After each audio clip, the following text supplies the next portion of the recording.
Good afternoon, good morning. It's Mark Johnson from Loyalty360. Hope everyone's happy, safe, and well. Wanted to welcome you back to another edition of Loyalty Live. In this series, we speak to leading agencies, technology partners, and consultants in customer channel and brand loyalty about the technology trends and best practices that impact the ability of brands to drive unique experiences, enhance engagement, but most importantly, impact customer loyalty. Today's focus is going to be on the trends that will likely shape the customer loyalty industry in 2024 and beyond. We have the pleasure of speaking with Kim Welther. She's the Vice President of CRM and Loyalty for Baseman, about some of the challenges and opportunities in the year ahead, what they're seeing. So Kim, thank you very much for taking the time to join us today. Yeah, awesome. Very happy to be here. Absolutely. First off, for those who may not know, can you tell us a little bit about yourself and your current role at Baseman and a little bit about your background? It'd be great to know. Yeah, sure. So I've been at Baseman, actually this month will be 13 years that I've been working there, and I lead our CRM and loyalty agency division, as you mentioned. My former life, I was on the brand side. I spent about 8 years working for Victoria's Secret. But at Baseman, we really work with brands to help them better understand their customer data, how to build a more personalized relationship with them, really unlocking the journey of that one-to-many to one-to-one. We have a lot of retail clients, but we also have home service, healthcare, and do a lot of the brand's data work, as we have a lot of the data in-house, and it's critical for the work that we're doing. Okay. And over the last 12 months, we've seen and heard and discussed with brands about, their interest in improving or revamping their customer loyalty efforts. There's an interest in potentially adding functionality, changing program structures, looking at the customer value propositions, changing benefits for the members. Is that something you're seeing? And if so, what changes are your clients most focused on? Yeah, absolutely. Lots. I would say change is good. Please don't be afraid of change in your loyalty program. I think that that's probably one thing that a lot of people lock in on and don't change. So we are seeing it a lot more often. Brands shifting from the focus used to be, creating and launching loyalty, to now that a lot of brands have loyalty, it's okay, is it working? How are we growing? Are we optimizing? How do we make it better? So I think that's the biggest change right now, is that brands are starting to realize that maybe they need to change a little bit faster and a little bit more.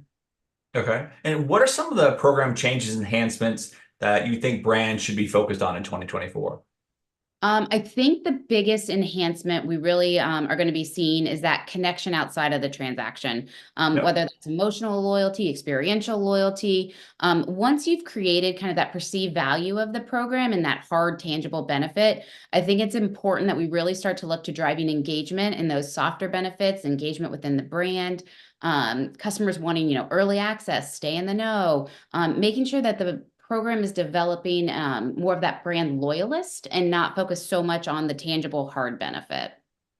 And how should brands be defining and measuring success of these program enhancements? Because that's a big concern, right? CFO, the auditors are looking more and more kind of the return of the program. At least we see that. How should they be defining success?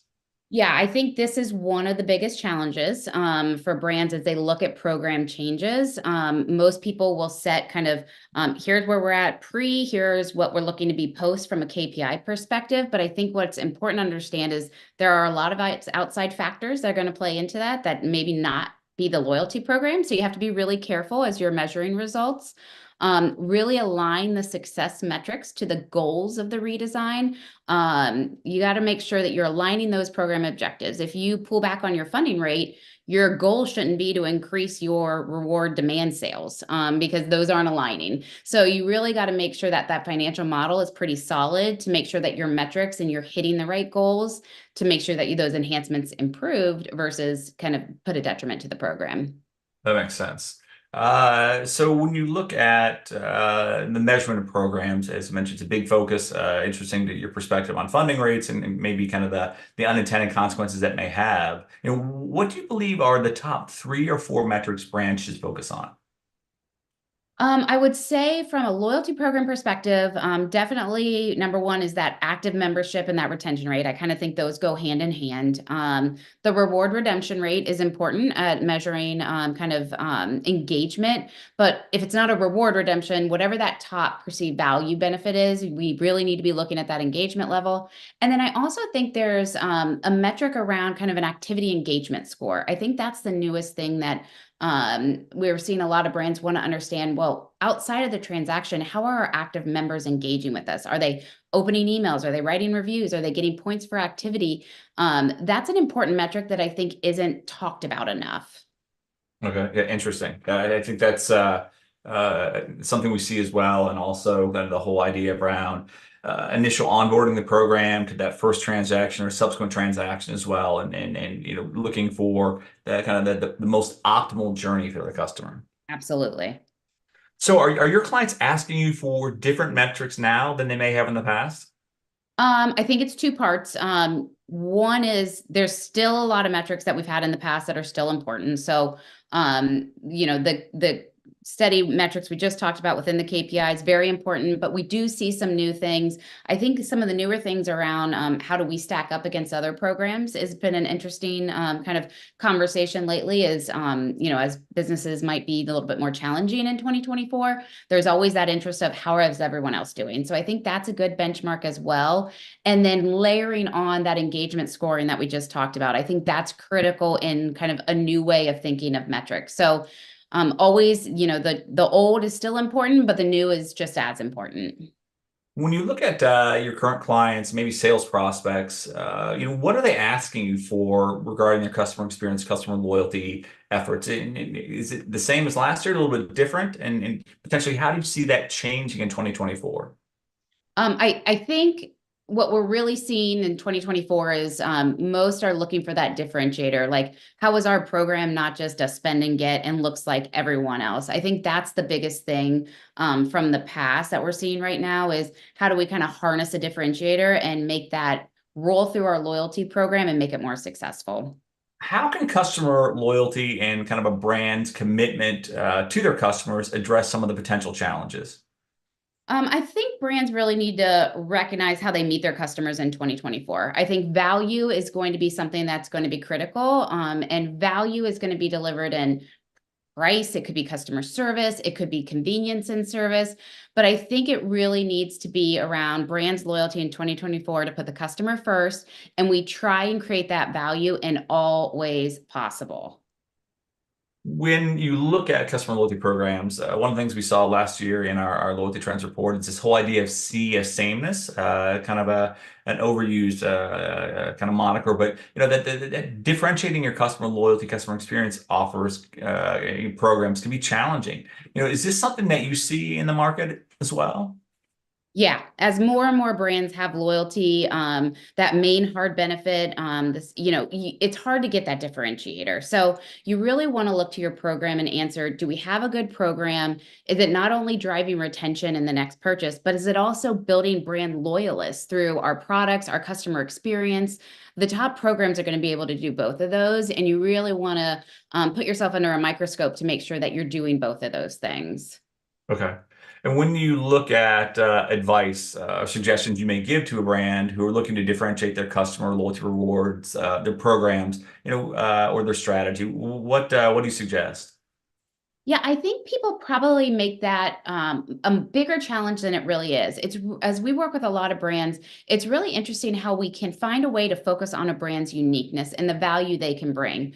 I think a good example of that is Sephora. I think Sephora has done a really good way of creating a community of makeup, tips, tricks, tutorials. They offer something that really helps their customer, and that you really need to be able to take that and harness that uniqueness and bring value to the customer. And there's a lot of brands that have done that pretty well. And I think anyone who doesn't feel like they have that differentiator needs to work and spend time in really optimizing that. Okay. What do you see as the next big thing in customer loyalty, customer experience? What do you see? I think the next big thing in loyalty is that personalization, having the right technology in the program to personalize the right program for each individual customer. As I'm sure many of our marketers know from market research, customers value different things. And so that is really how we harness the differentiator and the customer. So we could see one segment that values experience above all, one that values price, or one that values recognition and exclusivity. And I think the next big thing in loyalty is really building and delivering a program that allows the customer to choose the benefit that they value the most. And so just to give another example of a brand I think that does this really, really well, REI is one who, if you haven't looked at their loyalty program, you should definitely check that out. They deliver on experience, profit sharing, extended returns, satisfaction guarantees, free shipping for all their members. They've really created this community of customers who are loyalists and passionate about the brand. And I think it's really about delivering that customer value in a unique way that it's valuable to them. Excellent. So when you look at the role of marketers, there used to be kind of a divergence between the kind of the left brain, right brain, the creative and the strategy, or creative and analytics. They were somewhat divergent. There's a coming together of that as well, and they're both very integral into loyalty program design and management. How do you see that transformation going on in the marketing side, and how can brands better align data, with the creative, with the creative pieces, the content to drive more engagement?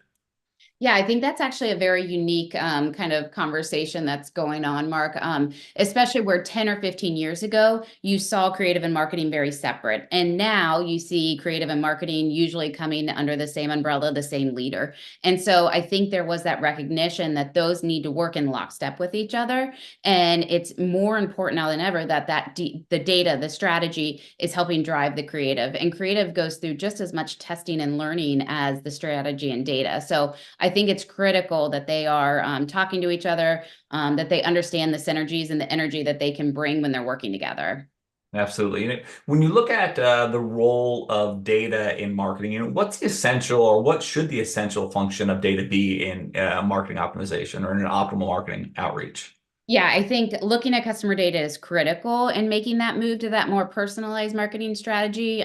It's, as you mentioned, it's the way to look through and create those customer journeys, start to build and look a little differently, where segmentation comes to life and creates that one-to-one strategy. So I think you always need to be thinking of data in a way of how do we talk to our customers better and how do we leverage data to do that?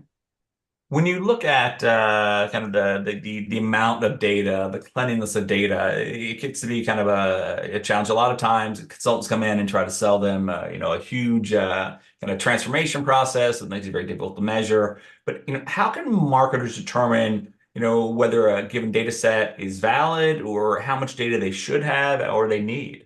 Yeah, I agree. There's a fine line between no data and then too much data and analysis paralysis. So I think it's really important to, any data is better than no data. However, you need to be able to understand early indicators versus rollout indicators. When do we need to retest? When is the wrong data in the wrong hands dangerous?